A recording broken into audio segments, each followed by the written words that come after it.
Good morning everyone. So just doing my daily stretching session. It's an hour before training, and I'll speak about this little boy here. It's a foam roller, also known as a self myofascial release or a poor man's massager.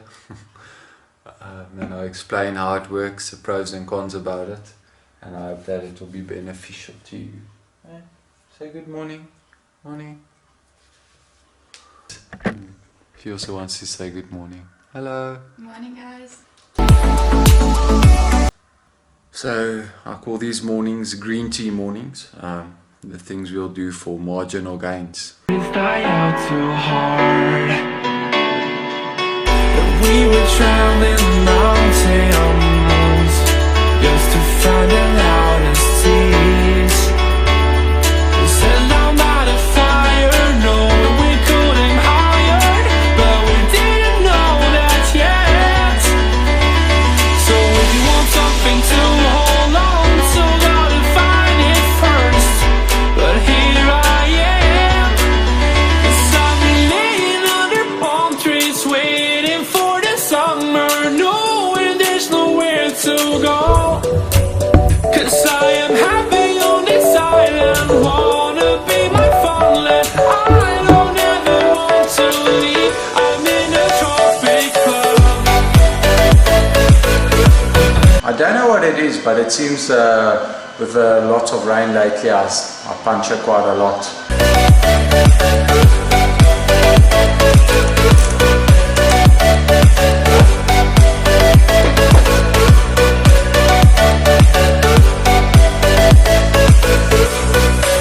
Seems like I just missed the rain. Morne van Jeroen is still outside. I hope he's okay. Hi everyone. So I promised that after my training ride, I'll tell you what this foam roller is all about. This is a very small one. It fits in my race bag, which I always take with me on tours. Not on one-day events, it's too short, and usually I'm back home by then, and it's unnecessary, and there's usually no time after one-day races to actually do all these proper things like stretching, rolling, getting massages, etc. So usually we use this foam roller as something people use as alternative to massages or self myofascial release. You can use it to release trigger points, improve your range of motion and your joint mobility. Just remember that the foam roller is not going to solve your problem. Usually we have trigger points or adhesion between our muscles and muscle fibers, which obviously causes the muscles to not glide over each other properly. And the reason being is because there's something wrong in your setup on the bike or the way you run. So obviously, like I said, this is not going to solve that problem. The most common problem of this is that your stabilizing muscles aren't strong enough to support the big muscles, and there will be imbalances in your muscles, muscle fibers, etc. This can result in a tightened ITB, or also known as ITB syndrome, runner's knee. It can also cause your sacroiliac joint to pinch certain nerves, and you might feel some discomfort in your lower back, or even and this can even be a referring pain which you might feel in your knee, and it doesn't mean that your knee is necessarily sore, but the problem lies elsewhere. So we have to understand that these adhesions that form between the muscle fibers and the trigger points that form can be because you're not warming down properly, or just there's something wrong in the alignment of your body. The left leg can be stronger than the right leg, so which means the left leg is working harder, the muscle will be much tighter on the left hand side, etc, etc. And also with trigger points form because of the overactivity of that muscle. It might not be used to the huge training load. Also due to if you're not cooling down properly after your workout, trigger points can form because of the lactic acid that builds up in that area. Yeah, and it obviously forms within the muscle. So this is great for releasing trigger points, for range of motion, bettering your joint mobility and increasing blood flow, which will obviously benefit your recovery, but it's not going to solve the problem.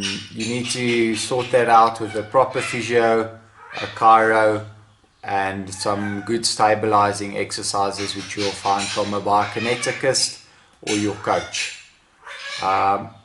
There are three main things you can use a foam roller for. Firstly, to release your ITB band, just like this. It's a simple move.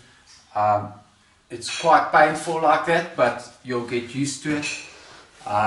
Secondly, the most common one is obviously to release your quads. Like I said, this is going to be quite painful, not that easy, but you will get used to it the more you do it. And then thirdly, for that sacroiliac joint or releasing your glutes, you can just put the one leg over the other and move over it as you roll. Let's get a bit more backwards. And you can roll over it like that. So I hope this will help you with whatever sport you do, specifically cycling. And like I said, it's not going to fix all your problems, but it can help in recovery. We have seen that a lot of top athletes use a foam roller when they obviously don't have the physio with them to do it for them. A massage is obviously much better, but if you don't have that resources, this is the best thing to use. And yeah, like I said, you'll see a lot of the world's top athletes use it, but they're not the world's top athletes because they use a foam roller, you know. So just take that in consideration. They're already great athletes, hugely talented, and it's all about marginal gains, and this is just one of those marginal gains.